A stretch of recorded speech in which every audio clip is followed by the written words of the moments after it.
Ok, telespectadores, estamos mais uma vez com vocês aí para conversar um pouco sobre as questões ambientais, a nossa natureza que ainda subsiste, aos grandes impactos do ser humano, e vou mostrar para vocês um pouquinho da fauna joinvilense.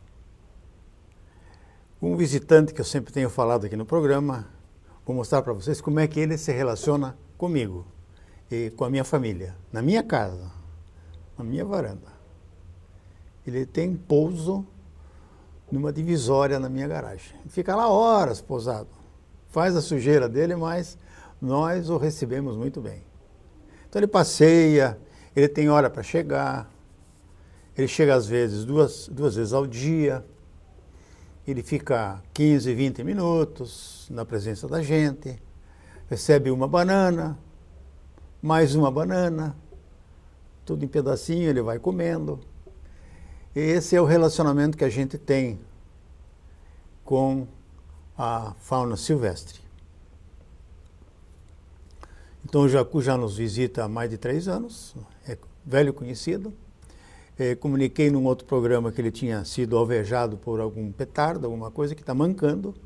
E a imagem que eu mostro é antes dele ter levado o impacto numa das pernas.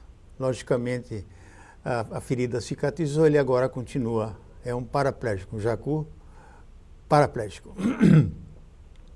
Mas além do jacu, nós temos em Joinville grandes manadas de capivaras.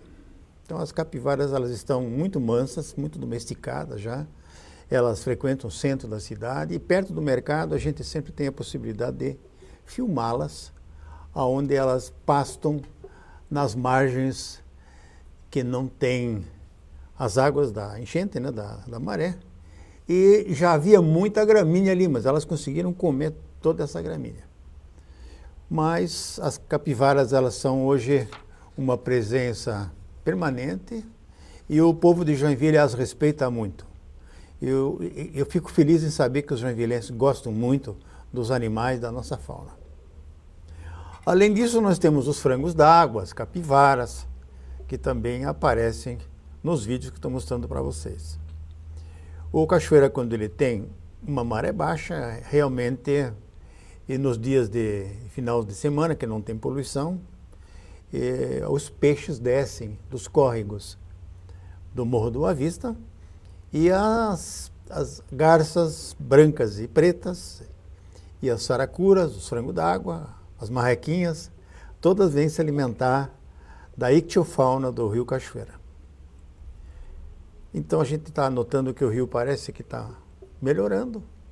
Tem dias de chuva, ele está com a água mais limpa. Então a limpeza feita pelas chuvas torrenciais muitas vezes são muito benéficas, incomodam, mas limpam o rio. Infelizmente essa sujeira toda que nós jogamos no rio, ela vai para dentro do Saguaçu, da Baía do Saguaçu, e para a Baía da Babitonga. É o ônus do progresso, o ônus da superpopulação. Nós já passamos dos 500 mil habitantes e o impacto vai ser cada vez maior. Então, vamos falar um pouco hoje e novamente sobre a questão da construção civil. Como é que se faz, por exemplo, uma supervisão ambiental em canteiros de obras, sejam eles pequenos, grandes ou médios, ou gigantescos, mega projetos?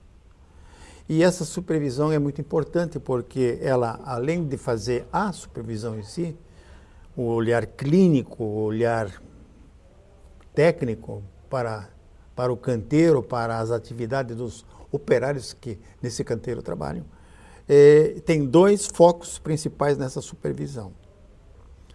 A supervisão ela está voltada para ver a qualidade que a obra oferece no canteiro de obra para os operários, para os motoristas de máquinas, para os topógrafos, para as equipes que trabalham da limpeza.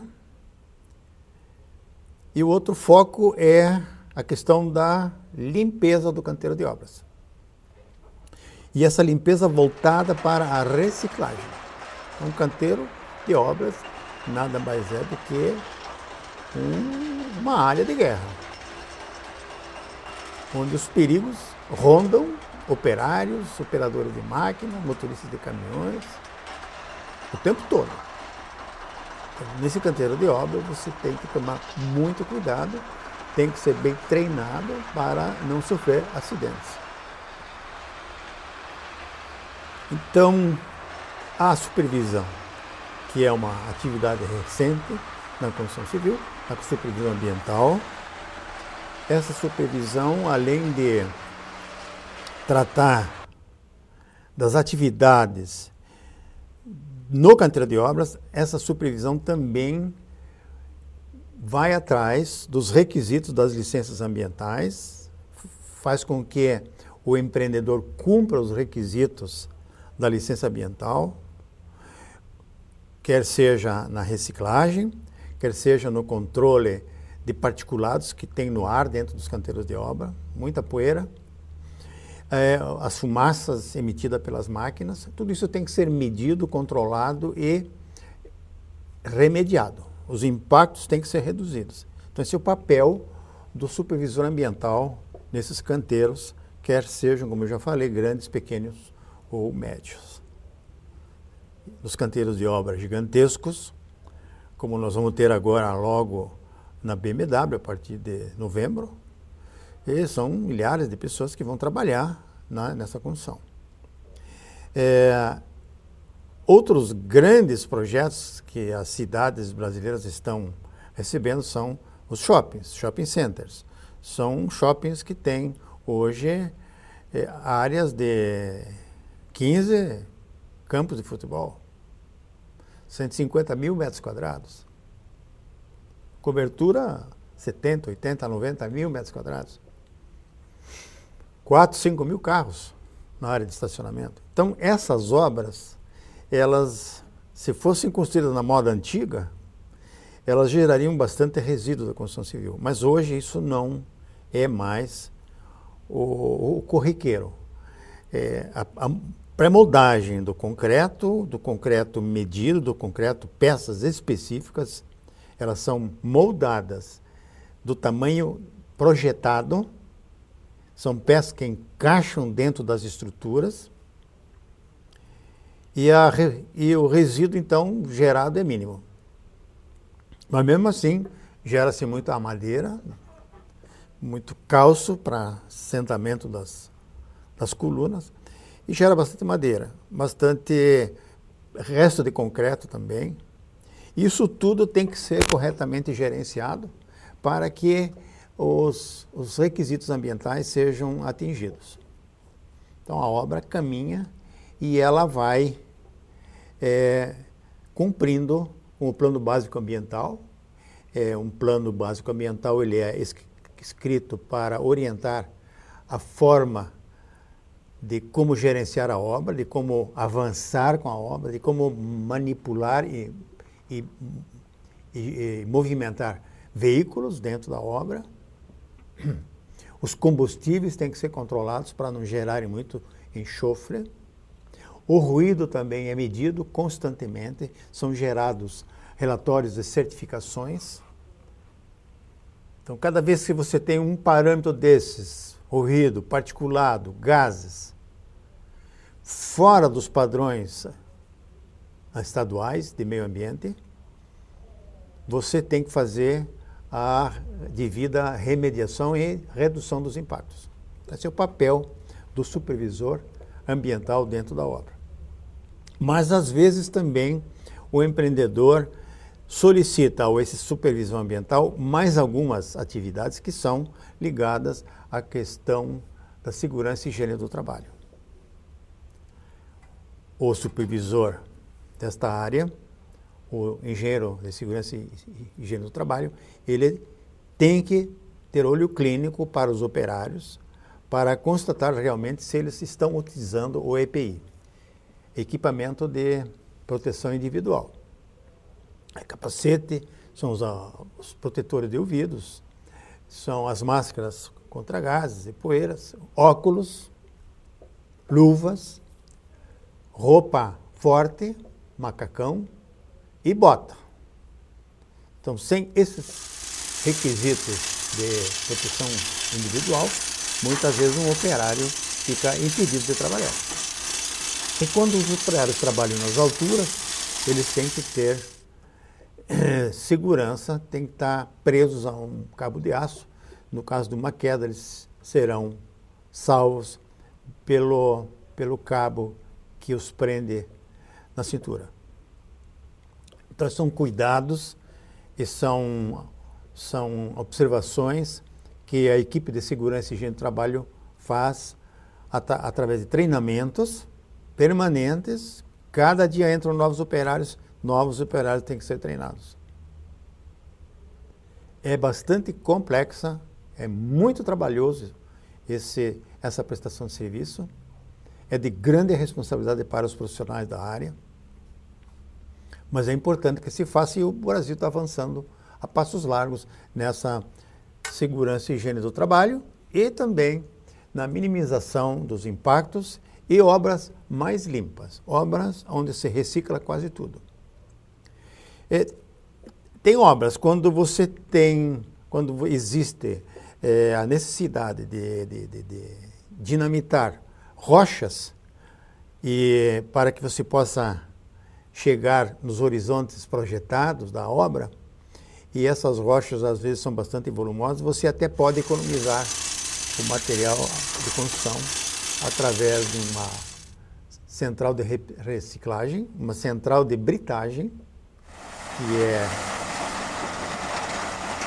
móvel, você arrenda esse equipamento com o operador, e tratores com funções, com detonadores, eles vão quebrando a rocha, reduzindo os tamanhos, e as caçambas jogam os tratores com pás carregadeiras, lançam essas rochas já reduzidas no tamanho para dentro do britador. Aí você tem todos os materiais da construção civil à sua disposição a um custo bastante reduzido. Se a tua obra também vai exigir muito concreto, e um concreto com determinadas especificações, você também pode instalar nesse canteiro de obras, arrendado por sinal, uma central de usinagem de concreto. Então, uma usina de concreto. Tudo isso é possível quando você dispõe da matéria-prima no local da própria obra, e aí você gera então as areias, os pós de brita, tudo isso é utilizado na construção desses grandes prédios. O profissional assim, ele é bastante requisitado. O profissional vê toda essa parte da drenagem que um canteiro de obras exige. Você movimenta grandes volumes de solo, de rochas, e você acaba criando taludes que devem ser preservados, devem ter uma estabilidade para que no futuro não venham ocorrer acidentes. Então, nessas obras, nesses canteiros de obras, como vocês estão vendo os filmes aí, é muito interessante.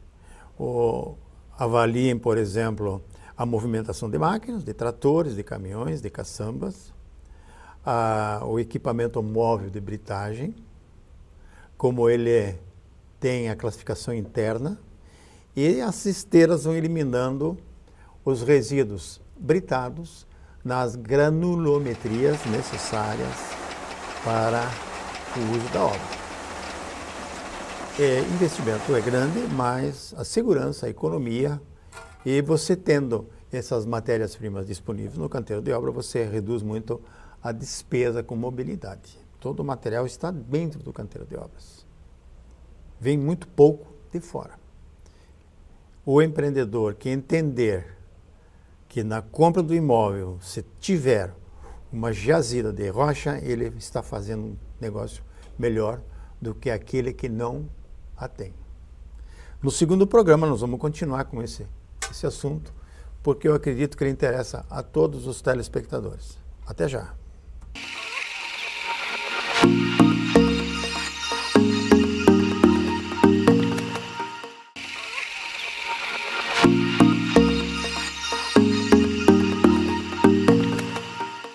Vamos continuar neste segundo bloco a comentar com vocês, telespectadores, que têm filhos, sobrinhos, parentes nas universidades, estudando engenharia, estudando arquitetura, engenharia sanitária, engenharia ambiental, geologia, topografia, que são temas inerentes aos profissionais que gravitam e fazem presença dentro dos megaprojetos. Para que você tenha condições assim de facilidade, de compreensão, do entendimento do risco que envolve o caminhamento diário dentro do canteiro de obras, você tem que estar preparado. Não só tecnicamente, mas psicologicamente e fisicamente. Porque você caminha muito e caminha em terreno muito perigoso. Ferro, madeira, máquinas operando acima da tua cabeça. E você, ao caminhar dentro de um canteiro de obra, também tem que estar paramentado com EPI, com equipamento de proteção individual. Uma hora você está transitando no meio de brocas, perfurando rocha, fazendo os furos na rocha para colocar dinamite depois que vai ser detonada, para fragmentar essa rocha. Essas áreas, elas emanam muitas poeiras, muito particulado, e esse particulado é um tremendo risco para a saúde dos operadores.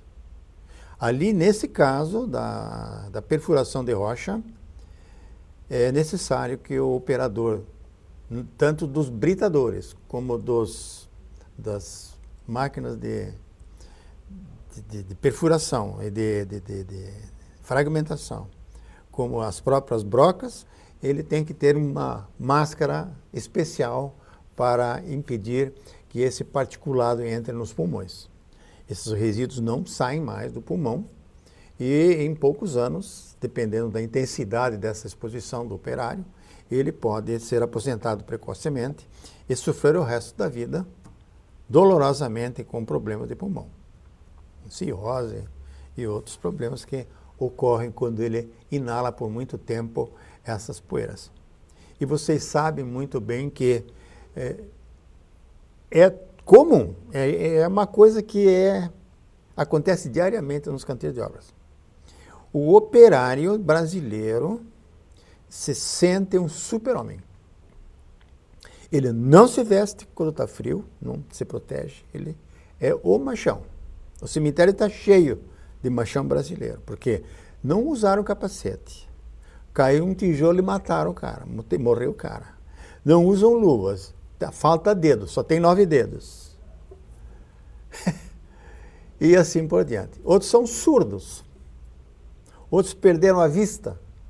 Então eu sempre digo para esses operários, quando eu estou no canteiro de obra fazendo o meu trabalho de supervisão ambiental e segurança e higiene do trabalho, eu digo, olha, o que eu vou te falar nesse momento não é para você.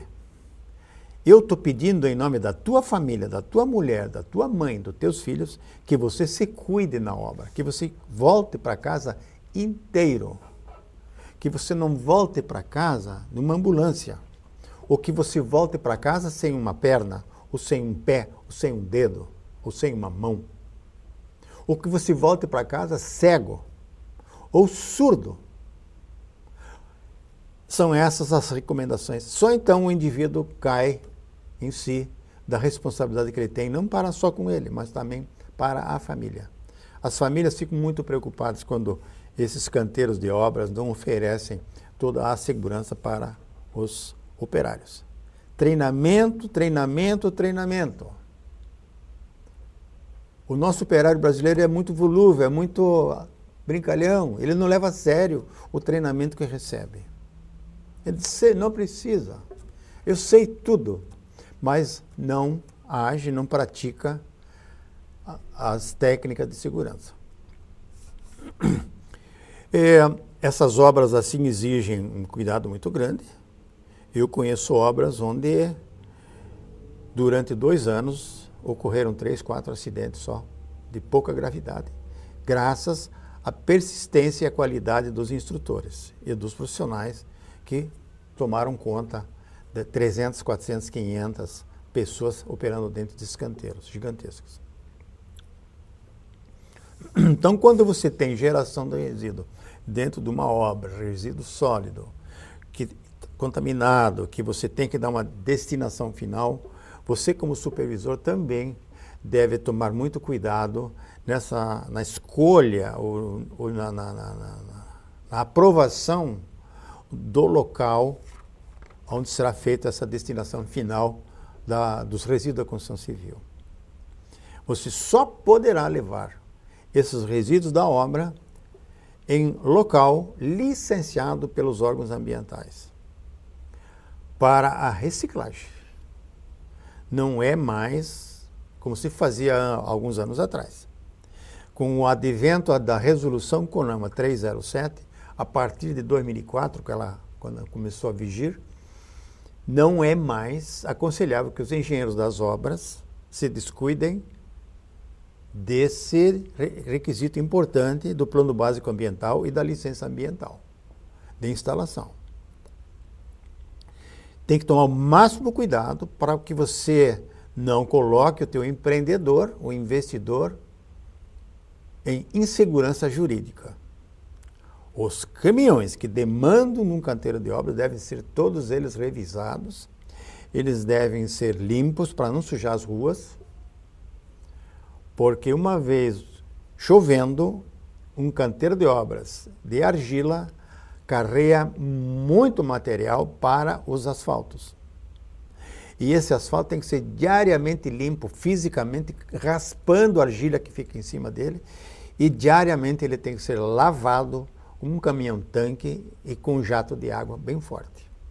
Você não tem direito, como engenheiro de obra, a sujar as ruas. As ruas pertencem a todos. E você tem que mantê-la limpa, porque a rua sempre foi limpa. Não é você, engenheiro de construção civil, de obra, que é o superstar, que pode tudo. Não é bem assim. Então, um engenheiro que trabalha com tecnologia limpa, com tecnologia de atendimento à resolução 307, ele toma muito cuidado na limpeza das vias, nos caminhões que transportam os resíduos, eles não podem soltar fragmento na rua, nem babar barro, lodo para cima do asfalto, porque os veículos que serão atingidos por esse material, eles vão entrar com ações judiciais sobre o empreendedor. Isso já aconteceu muito e acontece muito no dia a dia do brasileiro. Então, quando o engenheiro autorizar a saída do caminhão com material da construção civil como resíduo, ele sabe informar corretamente, porque ele já tem toda a documentação do imóvel que vai receber esse reciclado desta obra. O reciclado da obra, ele é carimbado, ele tem um DNA.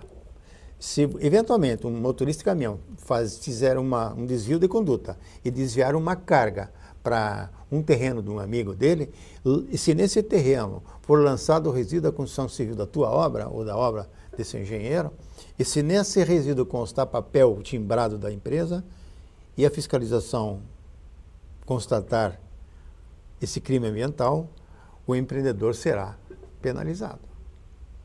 Não é o motorista do caminhão. Não será o proprietário do terreno. Mas isso acontece.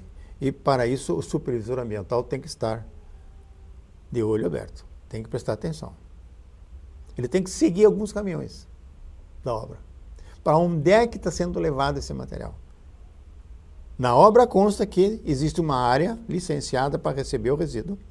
E esse resíduo da construção civil, ele tem um britador dentro do canteiro, ele faz uma reciclagem e prepara materiais, seleciona os materiais beneficiados alternativos, reciclados, de reuso.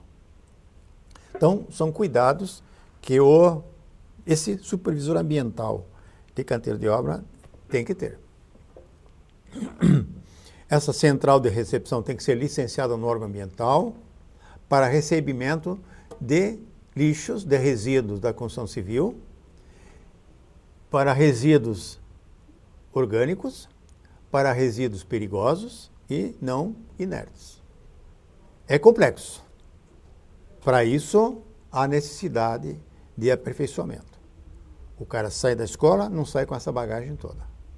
Mas nós vamos continuar orientando os filhos de vocês, sobrinhos, parentes, amigos que estão nas faculdades e vão logo sair como engenheiros, mas uma coisa eu digo, ninguém sai sabendo com a prática toda que um engenheiro de 10, 12, 15, 20 anos tem de canteiro de obra.